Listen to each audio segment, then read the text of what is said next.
Gabon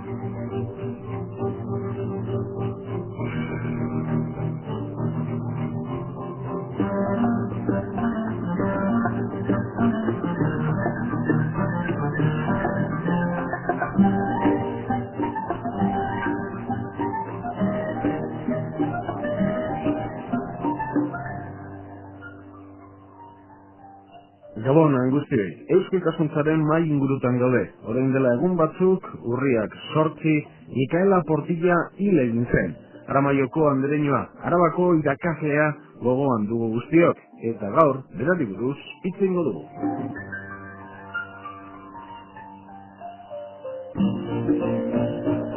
Buenas noches y bienvenidos a una nueva tertulia de Eusko Ikaskuntza, Sociedad de Estudios Vascos en Radio Vitoria. Hoy la dedicamos a una mujer que lo ha dado todo por Álava, por su patrimonio y por enseñarnos a los alaveses la riqueza histórica de nuestro territorio.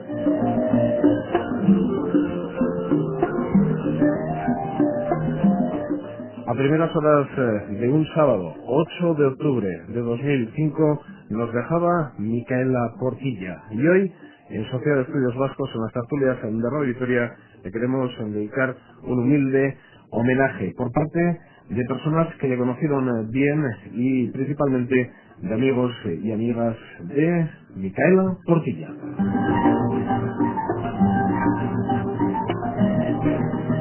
Vamos con las presentaciones, 4 invitados en nuestros estudios. Comenzamos.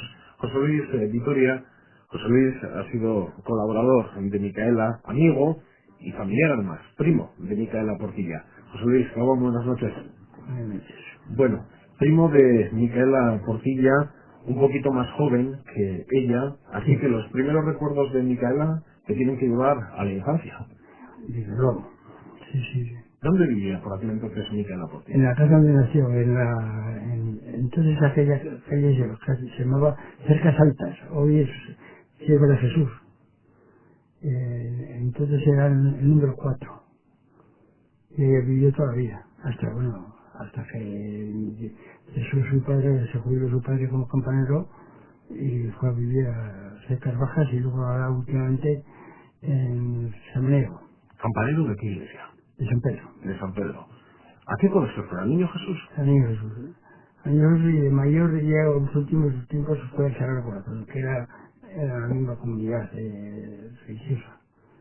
Y después de estudiar la enseñanza obligatoria del momento, ¿recuerdas el año, el momento, la época en la que decidió dedicarse a la enseñanza, aprender, primero pasar por las pruebas obligatorias de aquel momento y luego dedicarse a la docencia? Bueno, en aquellos tiempos el magisterio, que es lo que había aquí en lo normal, era una salida. Mi carrera lo primero que hizo fue el magisterio.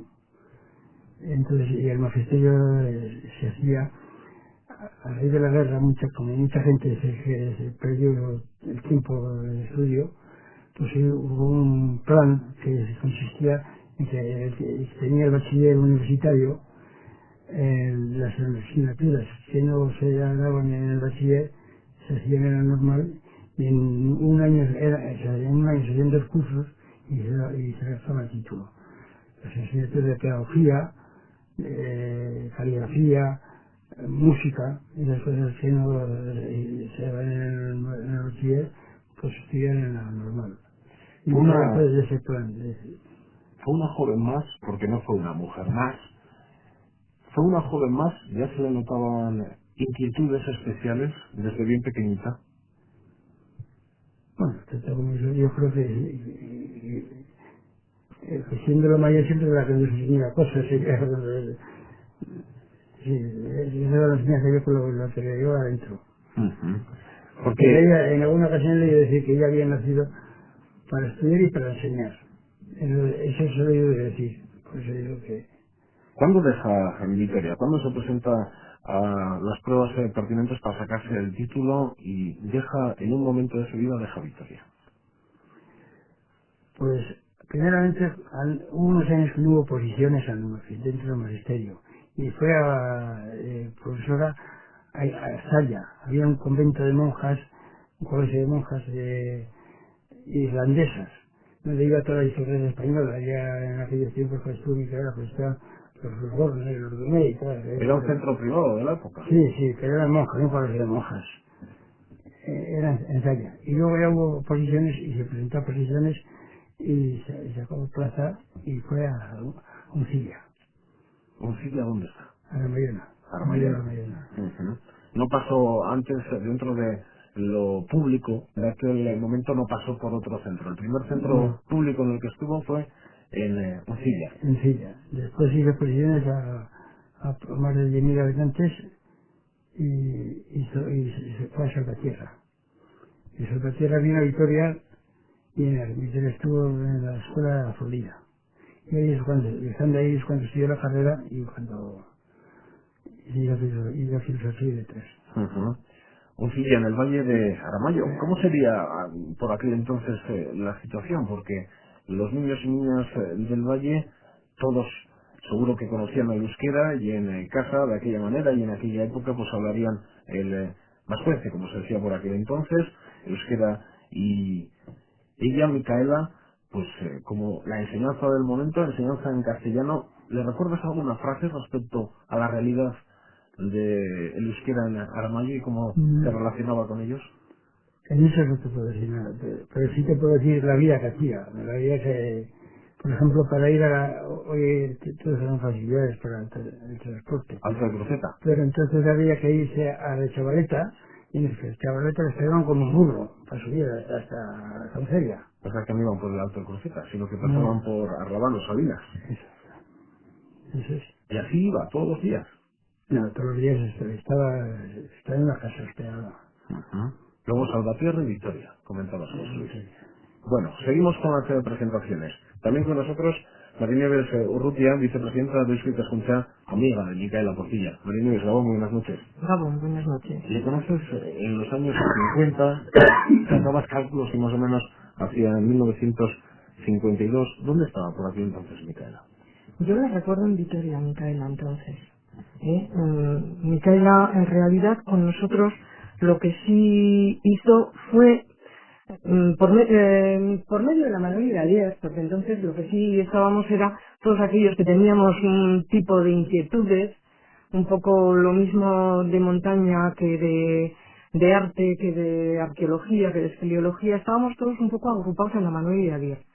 Y entonces con Micaela yo recuerdo que hacíamos aquellas excursiones en las que ella nos enseñaba de todo, porque fue la que nos enseñó a interpretar los retablos. Estuvimos con ella recorriendo los caminos, José Luis también, bueno, porque él también lo hizo, todos los caminos de Álava, y en todos encontraba algo que contarnos. O sea, era una enseñanza continua. Recuerdo una de las veces que subimos al túnel de San Adrián, que subimos por Faurte, y entonces desde allí nos dejó, yo no sé si fue el tren, me parece que sí, que fuimos en el tren, nos dejó el tren y de allí subimos al túnel andando. Micaela nunca ha sido airosa, porque siempre andaba un poquito lenta, pero se nos presentó con zapatos de tacón. Esto lo habrás oído mucha gente. Subir al túnel con zapatos. Pero desde hasta Urde, con zapatos de tacón. ¿Te acuerdas, José Luis? Bueno, fue una experiencia, se le rompió un tacón. Bueno, es lo mismo, ¿eh? El caso de ella era darnos la clase magistral en el túnel. Estuvimos viendo unos grabados que se habían encontrado allí, bueno, que seguirán allí, me imagino, no creo que los hayan borrado ahora. Y los interpretó José Miguel Barandiarán. José Miguel Barandiarán, y después estuvimos haciendo un recorrido que era una delicia. Bueno, quien dice eso, pues podríamos contar cantidad de anécdotas de ir a un sitio y a otro con Micaela, porque es que era decirte, vamos a tal sitio, y era ir como si fuésemos todos alrededor de ella como ovejas. Porque era una satisfacción. Por aquel entonces, ella alrededor de 30, 40 años. Por ahí tendría Micaela, por ahí. Y yo cuando le preguntabas a José Luis si verdaderamente ella se sentía desde pequeña una maestra, yo creo que sí. Que toda la vida ha sido maestra. Y es que lo llevaba innato en la sangre. Yo he leído en el libro publicado por Euskal Ikaskuntza a raíz del premio Manuel Lecona, pues que a los 11 años ya daba respuestas a las monjas, no de una niña de 11 años. Sí. Por ejemplo, a nada más y nada menos que don Herminio Madrigal. Sí. De breve viene brevario. ¿Quién de ustedes sabe qué es un breviario? Inmediatamente saltó la voz de Micaela. Yo sí sé, es el libro que rezan los curas. Tenía 11 años. Sí. Pero en realidad ella lo estaba viendo continuamente en San Pedro. Una vida, la vida de Micaela. Ana, estamos también por allí, por la Manuel Iradier, en la época en la que nos hablaba, en este caso Marinieves Urrutia. Pues no tuve esa suerte. No estuve en la Manuel Iradier, pero yo le conocí a Micaela pues cuando yo tendría como unos 14 años. Recuerdo la primera expedición vitoriana que hice en serio a la parte vieja, pues porque ella vino, nos llevó a un grupo de alumnos de las Ursulinas y nos explicó Vitoria. Y entonces pues entendimos Vitoria y lo que significaba Vitoria. No solamente era una maestra, sino que después ha sido una amiga. Y no ha sido profesora mía directa, no me ha dado clases en un aula, pero ha sido mi profesora en Pectore. O sea, sí. Ha hablado Ana de Begoña Azcárraga, catedrática de Historia de Arte de la Universidad del País Vasco, porque cuando nos decía José Luis que ella estudió magisterio, ella, en cuanto a titulación, ¿qué titulación tenía? Micaela era doctora, por supuesto, y doctora honoris causa de esta universidad del País Vasco, y además era catedrática de la Escuela Normal de Madrid. Era una señora reconocida, no creo solamente en el País Vasco, sino en muchos otros sitios. Y introdujo aquí, en el País Vasco, el conocimiento del patrimonio, lo ha dicho Nieves, el conocimiento de la historia del arte y la valoración, que es mucho más complicado. Por ejemplo, en este libro que manejamos de Sultas Concha, veo con los amigos profesores de Madrid una fotografía que vienen puntualmente cada año a visitarla. Sí, Fernando Tabar, por ejemplo. Fernando Tabar es una persona que sustituyó ya cuando se jubiló y que ha seguido su camino y que le adoraba, vamos. Pero estas amistades, por ejemplo, de Madrid, ¿de qué época de su vida le venían? Pues cuando se trasladó yo creo que, no sé, Salvatierra, de la normal de aquí. De la normal de aquí, pasó a Madrid. A Madrid. Fue cuando solía decir que se marchaba de su tierra para poder dedicarse a publicar y a investigar sobre torres y casas fuertes. Sí. Pues en los años 79 cuando publicó su obra magna, que fue su tesis doctoral, y ese periodo previo, pues decía, es que si no, no me va a dar tiempo a publicar. No, la tesis doctoral le costó como unos 10 años. Yo cada vez que le llamé siempre me decía lo mismo, oye, entrevista, no, estoy repasando no sé qué parte del catálogo. Y así se quedó la cosa, es una entrevista. Y es otra historia. Y el catálogo es otra historia. Sería otro programa incluso. Porque vamos, es el sitio, el índice donde vas siempre. Para saber con qué contamos, a dónde nos tenemos que referir y dónde vamos a ir. Vamos, es que ahí está todo.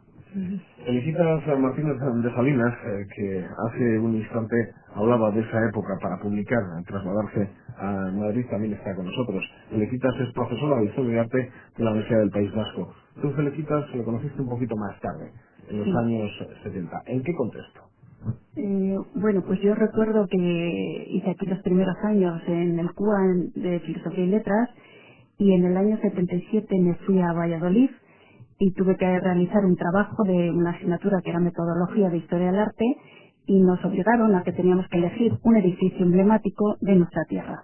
Entonces yo elegí San Vicentejo, esa joya románica que tenemos en el condado de Treviño dentro de nuestra diócesis, y recuerdo que, bueno, pues estaba muy desorientada, no conocía más que el catálogo, y un buen día en Navidades, cuando regresé de vacaciones, me puse en contacto, llamé por teléfono a Micaela, pero sin haberla conocido de nada. La conocía de periódicos, de conferencias, pero personalmente no.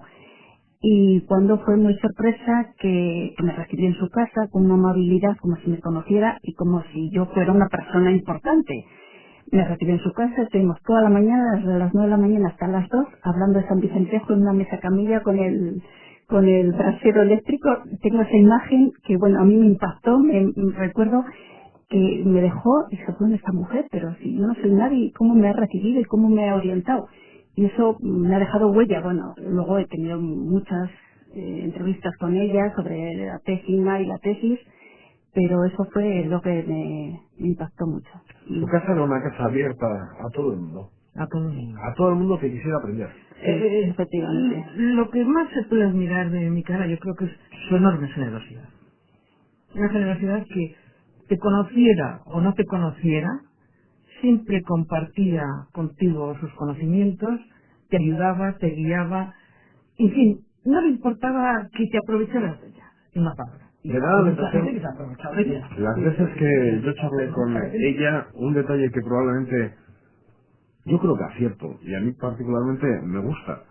Creo que dar una entrevista a un medio de comunicación a un periodista para ella era secundario, mucho más importante que un desconocido llamara para conocer no sé qué torre de Álava, no sé qué fuerte, de una entrevista en el periódico, cuando habitualmente, pues hoy en día más, con esto de la comunicación, la imagen y demás, muchos están más preocupados por la aparición en los medios de comunicación que por trabajar.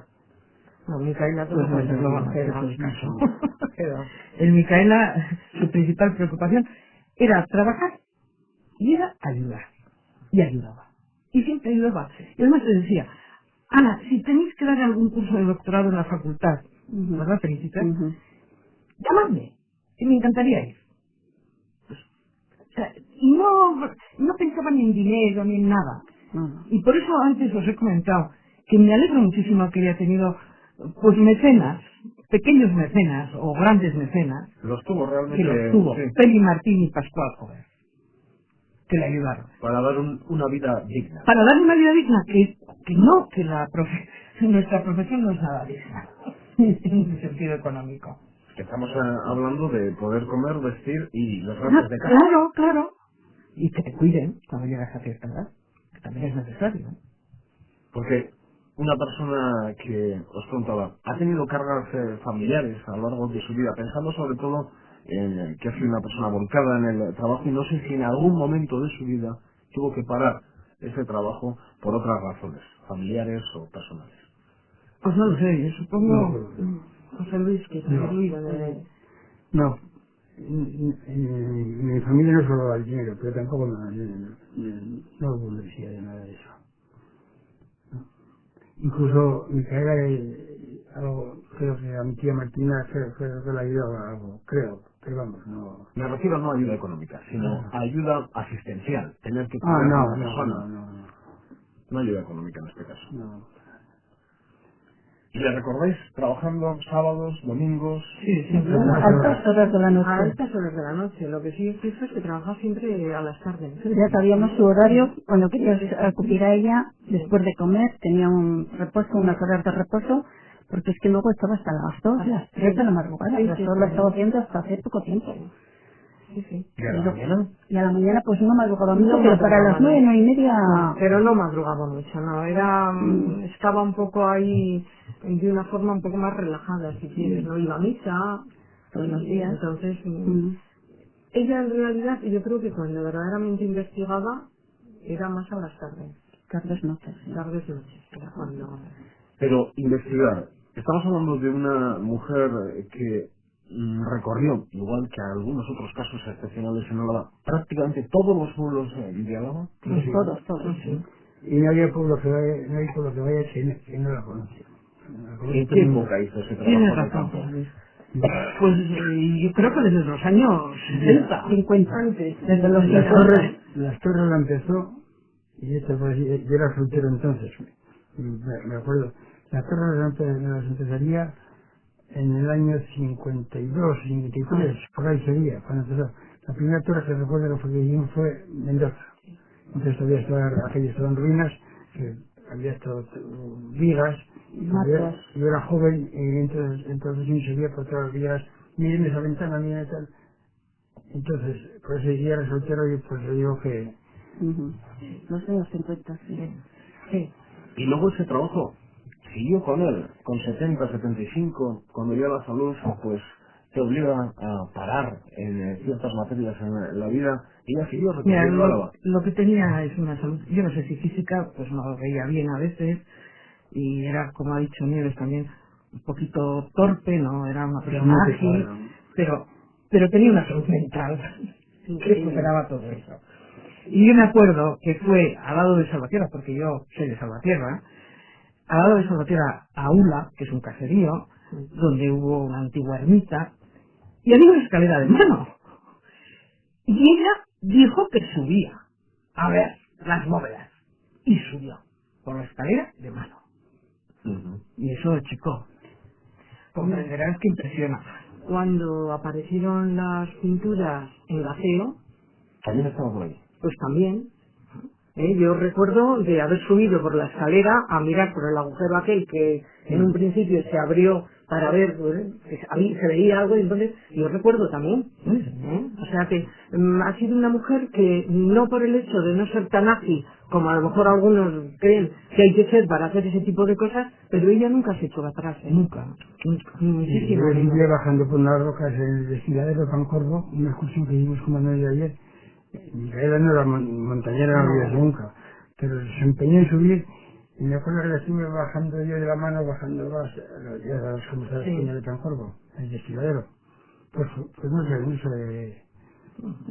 luego no bajó tranquilamente.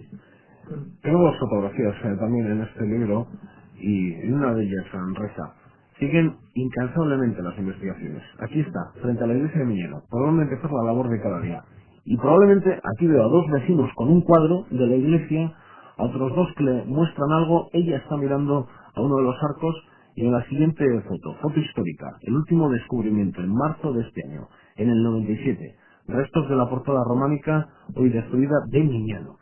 Cuando ella hacía esta labor de campo, era acudir al lugar, hablar con los vecinos, o ella ya sabía lo que iba a ver, o los descubrimientos se realizaban allí a bote pronto. Mira, es que la labor del catálogo monumental fue así, salía a pueblos, como decía ella, no me llames hoy porque tengo que ir a pueblos, entonces les quedaba una Land Rover de Diputación. Bueno, pero eso... Yo te puedo decir... Eso fue mucho después. José Luis puede Yo decir... te puedo decir, en meternos en una sacristía con un fui al miedo, con un montón de libros, y me decía, cuando veas este nombre, me da una lista, cuando veas este nombre, pon una señora. Y yo vengo para separar, pon una señora. Y así nos pasamos muchas horas en la sacristía de los pueblos. ¿Pero qué buscaba? Pues, normalmente eran documentación. Que hacía un vaciado de todos los libros sacramentales, de todos los libros parroquiales del archivo parroquial, hacía un vaciado. Y luego en protocolos notariales aquí en el archivo histórico, lo mismo, todo eso lo hacía ella, aunque últimamente pues ya tenía más colaboradores, para luego realizar la labor del catálogo monumental junto con la labor de campo. Y esa imagen que más tardía en el tiempo comentabais, pero de Land Rover, Juntas Generales, ¿a qué un poco responde? Oh, pues eso, los años 80. Los años 80 yo recuerdo... Sí, y 80 y más tarde. Los 80 y los 90 está saliendo a pueblos. Es que esto también el está... cabelito que se le ponía. Y un funcionario El foral. Abel, sí, para bajar. Sí. Usted me va a escuchar todos los días. No. Era un funcionario foral. Pero eso fue en esa época. Pero en esa época Micaela pagaba sus bolsillos. Sí, lo podía hacer, sí, los taxis. Muchas veces. Y se puede decir que tenía un taxista que había estado Sí, con unos sí, años sí. a la mili, y con ese motivo pues siempre íbamos al mismo. Pero, Tenía un taxista. por ejemplo, llegar a no sé qué pueblo, no voy a poner un ejemplo porque no vamos con un ejemplo. ¿Ella sabía ya lo que se iba a encontrar o iba en búsqueda de? Iba en búsqueda de... Tú ten en cuenta que había los libros, encontrar datos, y eso le da pie para ir a tal sitio, ¿entiendes? En muchísimos de los casos era así, pero otros muchos era una sorpresa cada vez que llegabas, porque era ir descubriendo cosas. Porque tenemos que tener en cuenta que hay pueblos que tienen una buena documentación, pero hay otros que no hay nada. Y entonces muchas de las veces es por intuición. Y Micaela en eso tenía mucho, Sí, muchísimo. tenía diagnóstico. Sí. ¿Qué diagnóstico? Para que te entiendan los oyentes. Pues que sabía calibrar donde podía haber algo. Y lo podía ver. Aunque no tuviera en ese momento documentación, aquí tiene que haber algo. Y aceptaba. Eso es diagnósticas. Todo esto lo hacía con una Por síntomas. con una imagen muy peculiar. No con ropa de faena, sino con un traje y con un bolso en la mano. Sí, eso sí que es cierto. Es que no es la imagen de una investigadora al uso, ¿no? Pues no lo sé, a lo mejor fue la imagen que ella, y en ese momento, no digo que la impuso porque la gente no la seguía, pero lo que sí es cierto es que marcó una época en que Micaela iba a todos los sitios con el bolso. A todos, a todos. Y luego, ¿qué llevaba colgado? ¿Unos prismáticos o qué llevaba colgado? Le veo en diferentes Sí, fotos. los prismáticos los usaba mucho, últimamente. Sí, últimamente las sí, últimas pero 20 años, antes no. antes no, claro. En mi cámara fotográfica, las fotografías, las primeras se las hacía, yo luego las estudiaba. Sí. Yo le hice cantidad de fotografías. José Luis era su fotógrafo privado. Personal. ¿Verdad que sí? ¿Y sabes por qué no seguía haciéndole más? Porque me las quería pagar y yo no se las quería cobrar. Y dijo, pues no te cargo más fotografías, no me las des. Sí, así Se ha fue. muerto la investigadora más importante que ha tenido Álava. Yo diría que sí. Sí, yo también estoy con Ana de acuerdo, al menos vamos, del siglo XX yo creo que sí, que ha sido la investigadora más importante. Sobre todo con un currículum tan amplio. Una vida ¿eh? tan dedicada, como Sí, dice, sí. 365 días del año y las 24 horas del día, dedicada a la investigación del territorio histórico de Álava. Luego, no sé cómo comentaros, mi historia es un pañuelo y Álava también, y cuando hablamos de diferentes investigadores puede haber hasta ciertos piques, hay piques en todos los sectores. En la comunicación y en los medios de comunicación pues también habrá, pero Micaela era una figura indiscutible. No he escuchado nunca a nadie decir un pero de Micaela Portilla. No. ¿Eh? Que no creo Se que puede, eso no cabe.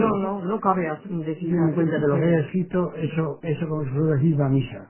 No le preguntes una cosa que no tenga seguridad,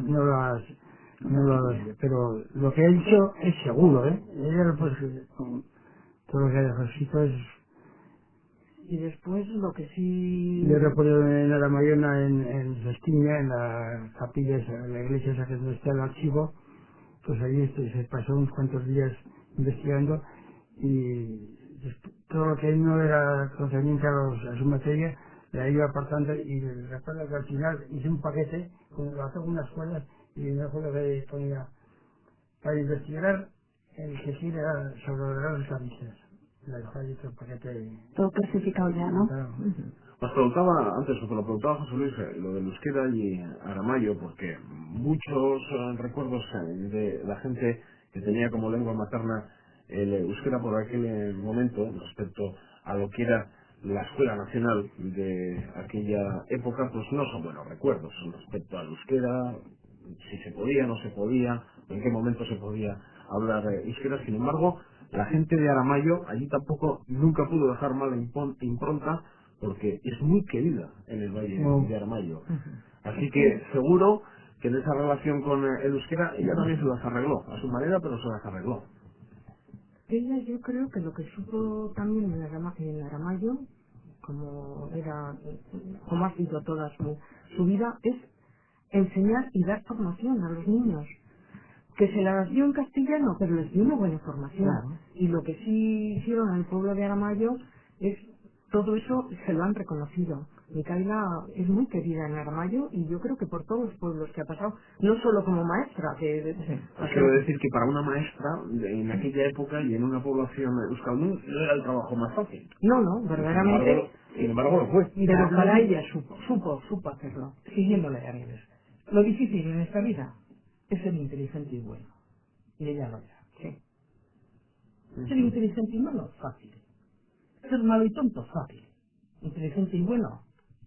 Es correcta sobre Aramayo una anécdota que a mí me ha llegado y que me dejó impresionado respecto a una ermita en el valle de Aramayo, que según donde caigan las gotas de la lluvia, esa lluvia va al Mediterráneo o al Cantábrico. Claro, la vertiente del Cantábrico al Mediterráneo, eso es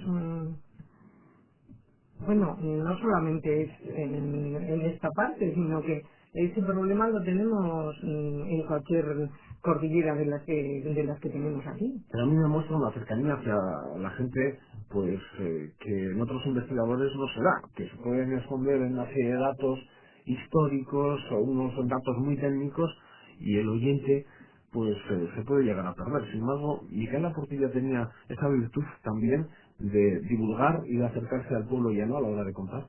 Sí. Llegaba mucho, llegaba mucho. Y hablaba una vez, te decía, por ejemplo, que ibas a pedir un parecido de una cosa. Y a lo que tú pedías, todavía te añadía otro más. Y tú sabes por qué en tu familia y te daba un rol, te saltaba un rol.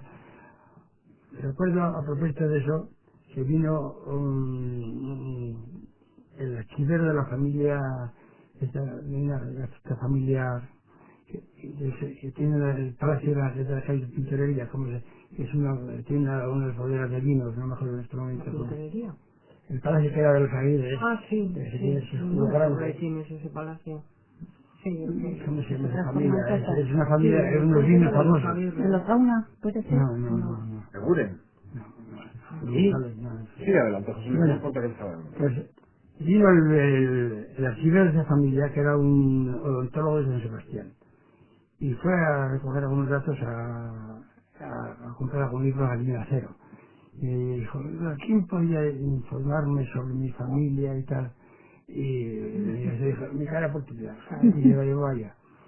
Entonces el hombre este fue allí y le dijo, Micaela, ¿y usted sabe el secretario del cardenal Adriano VI era de su familia y era un gran pendolista?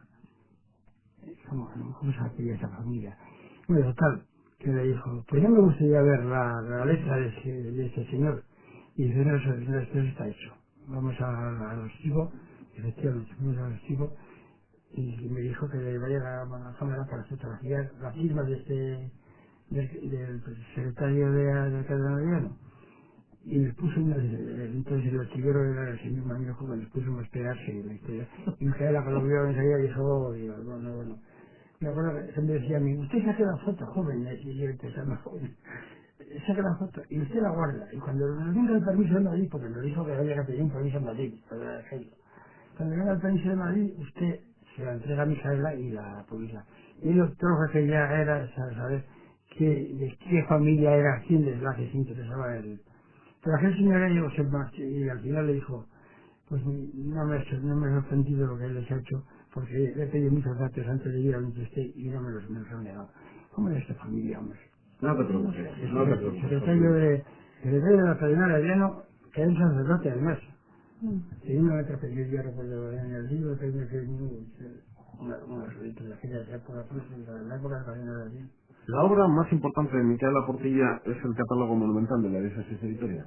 Sí. Cuando decimos catálogo, ¿de cuántos libros estamos hablando? De ocho, vamos, ocho ocho tomos. tomos. Y el noveno ya está, todas sus partes, la parte suya está hecha ya. Está hecha, sí. Totalmente, y hay corregida toda, ¿no? Decía el otro día Zailo. Y con estos 9 está finalizada la diócesis editorial. No, falta toda la zona de Ribera Alta, Ribera Baja, Cuartango Cuartango, falta también Cuartango. y la parte del sur, Perentería, Armiñón y Zambrana. Ujú. ¿Cuántos años para hacer este trabajo?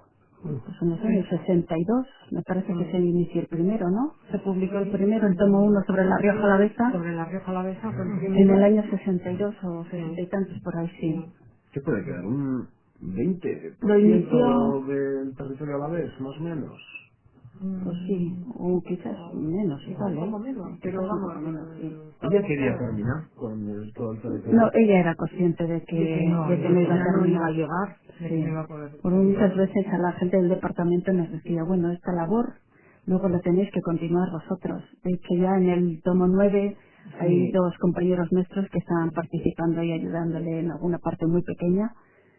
¿Y quiénes van a recoger ahora ese trabajo? ¿Está marcado? Pues de momento Pues no, ahí la diócesis, el obispado, que es Porque un poco... este era un proyecto desde un inicio financiado por el obispado. El obispado. Y así siguió. Lo inició el obispado, fue los hermanos de la guardia sí, don Emilio Enciso empezó. lo empezó y fue el primero, que es el único que no ha colaborado ella en el tomo 1. Y Cantera. Luego ya a partir del segundo, que es toda la zona de Treviño, que ahí se volcó, ahí empezó. Ahí le ayudó Sí. mucho Los 8 días. Entonces estaba allí. Y esa época me acuerdo mucho porque estaba el patio todavía. Claro. Sí. Pues 8 días a todo el responsable de los museos de armería. Sí, efectivamente.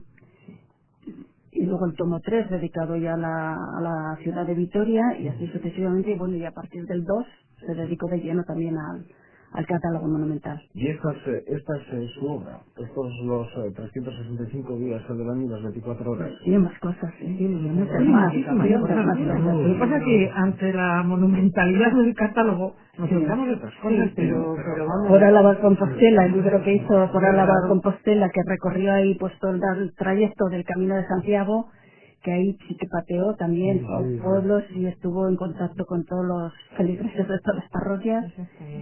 Tiene muchas cosas, sí. Y aquí, en este catálogo monumental de la diócesis de Vitoria, recorriendo Álava pueblo por pueblo, hasta la última piedra aparece.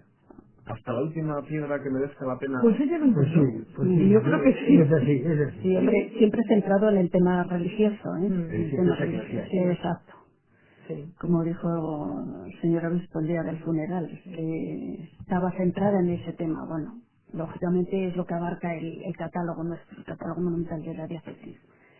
Pero aparte de eso conocía perfectamente en cada pueblo todas las casas, toda la heráldica, todos los elementos arquitectónicos y escultóricos que había ajenos al mundo, al patrimonio religioso. Todo lo que había del patrimonio civil lo conocía perfectamente. Es que dentro del patrimonio arquitectónico del territorio, el porcentaje más importante, sin lugar a dudas, corresponde a edificios eclesiásticos. Efectivamente, sí. Bueno, después tenemos una cantidad de casas torres y casas nobles que Sí, ella ha ido recogiendo, que es muy importante, heráldicos y que ha descifrado todo, vamos.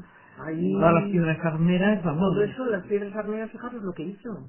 ¿Se recuperó alguna torre gracias a ella y a su trabajo para conocer cómo era en un origen? Hombre, yo me imagino que lo que ha hecho Micaela ha impulsado a instituciones a que se fijen, a que den dinero, a que restauren y a que Sí, mucho. protejan todo eso.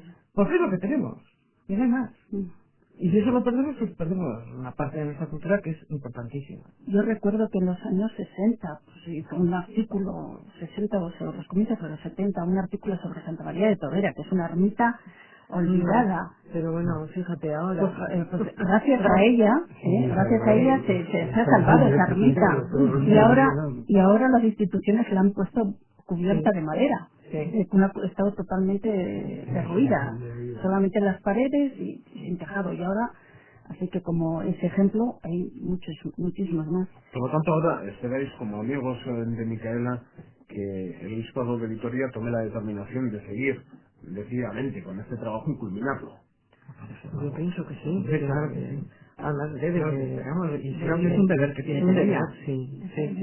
Ella nunca dijo, nos gustaría, en este caso ella pensó en la Universidad del País Vasco. Hombre, nos lo comentaba en muchas ocasiones, decía, bueno, vosotros tendréis que recoger este testigo y tendréis que... Y de hecho, pues ya le digo, hay 2 compañeros que están colaborando en el noveno, en el tomo noveno, Julio Echeverría y Javier Vélez. Y Javier Vélez. Pero ahí será la diócesis y el obispado el que decida. Bueno, pero aparte de trabajo, ¿no tenía algún vicio, alguna cosilla? ¿O era lo de Era divertido. la iglesia, los Tenía pueblos, mucho sentido del humor. trabajo? Tenía mucho sentido del humor. Como dice Ana, era muy divertida. Mira, yo recuerdo el último día, uno de los días que fui a verla en Podías la... correrte una juerga por ella tranquila. Sí.